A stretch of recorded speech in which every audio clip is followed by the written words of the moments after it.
Good morning. This is KELOLAND on the go with all you need to know in news and weather as you start your day.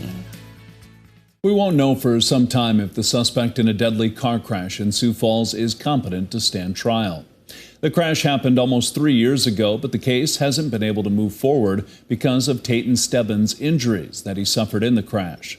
17-year-old Javier Velasquez of Brandon and 20-year-old Pascal Nyankuru of Sioux Falls were killed in the crash.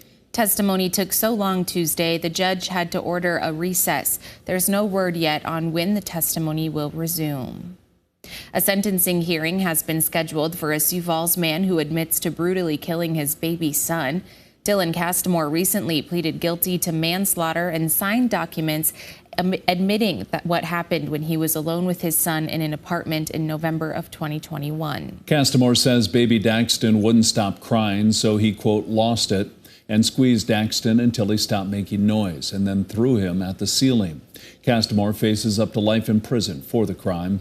A sentencing hearing is scheduled for later this month. A man was arrested in Sioux Falls Sunday for allegedly putting a GPS tracking device under someone's vehicle. 58-year-old Patrick Thomas Gross was arrested near Robert Frost Elementary School and charged with 2 misdemeanors. Sioux Falls Police says situations like this are extremely rare. We don't have a lot of police reports about people using GPS. There's certainly a chance there could be more of that happening than what we're aware of, but we just don't see a lot of these reports. And I think the best thing that people could do in a situation like this is to call police. You'll hear more about the incident in a KELOLAND.com original by Gracie Terrell online now. Now let's get a check of our weather with meteorologist Scott Munt. More wind today, Scott? Oh, wind across eastern South Dakota, Minnesota, and Iowa this afternoon. From the north, we could see some of these wind gusts, 30, 35 miles per hour. We'll get a break from the wind tomorrow, but it will come back for the first half of this weekend. Temperatures in the meantime will hit the 40s and 50s for highs, maybe some 60s today in western South Dakota. More details on the KELOLAND Live Doppler forecast coming up. Thank you, Scott. Supporters of a proposal to ban all electronic voting machines in McPherson County packed the county commission chambers Tuesday morning. They wanted commissioners to put the issue to a countywide vote. After almost 3 hours of public testimony and discussion, the commissioners voted to reject the petition on the grounds the commission doesn't have the authority to go against state law. Lawyers also say a ban would open the county to expensive lawsuits.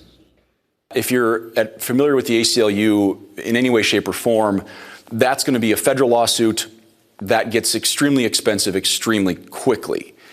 On the other side, if the county denies that petition, the group that sent the petition around to begin with ultimately then has the ability to possibly sue the county as well for denying that petition. So the commission is kind of stuck between a position of who do we want to get sued by. Petition supporters told commissioners why they believe voting machines are vulnerable to hackers and mistakes. Sioux Falls Metro Communications is now operating from its new location at the Public Safety Campus. It's providing a much better space for dispatchers who have had a busy year of calls already. In the first 3 months of 2024, dispatchers helped talk new parents through delivering 4 babies over the phone.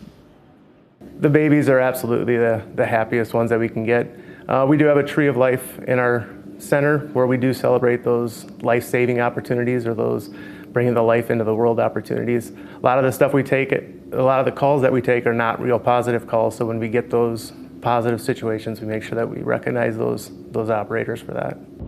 Metro Communications has opened applications on April 8th to begin hiring a new round of dispatchers to start the training process. We have details on how to apply to be the next calming voice on the other end of the emergency call with this story on KELOLAND.com. Well, if you have a thirst for knowledge, the Upper Room in Brandon offers a monthly beer school. Lee Anderson, who owns a Homestead Brew near Valley Springs, hosted last night's session. He covered everything from lagers to sours and the local ingredients you'll find in each of his beers.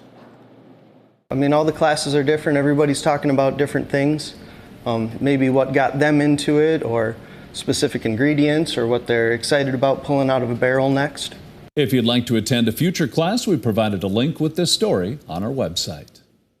Now to look at some of our top stories. Now let's get one last look at your weather with meteorologist Brian Karstens. Brian? All right, weather today. Well, some wind is back here. A lot of wind movement there. Eastern Ketherland, the farther east you live into western Minnesota, northwestern Iowa. That's where we're going to deal with the strongest gusts today. Also, you'll notice on the hourly temperature forecast, some of that snow on the ground here in central South Dakota is still being reflected on those temperatures. Meanwhile, the far west will do better. We'll fit in a few 60s along the Wyoming border. Now, tomorrow, less wind. I still think we're in the 50s here for most of us, but when you factor in the sunshine and less breezy weather, it's going to feel pretty nice. High pressure will definitely be a big part of that. Friday, well, then we start to pick up some wind more in western South Dakota already. It's going to be pretty mild. It'll be in the 60s with that wind. Sioux Falls, too, will probably get close to 60. And then hold on to your hat on Saturday. We're looking at a lot of wind here, probably at least 40 to 50 miles an hour out of the southeast. Notice your temperature forecast on Saturday, 60-degree weather, and showers will start to pick up. Maybe we get a few rumbles of thunder out of this system here Saturday night into Sunday morning. And by the way, that shield of rainfall there, initial indicators are a half an inch of rain or more could fall with that. And then on the backside, you see those temperatures in Spearfish and Custer in the 30s on Sunday with northwest winds, and there easily could be some winter headlines into eastern Wyoming. We'll keep a close eye on that low and that track there as we get into Sunday afternoon and into Monday, and that'll dictate our weather forecast in early next week.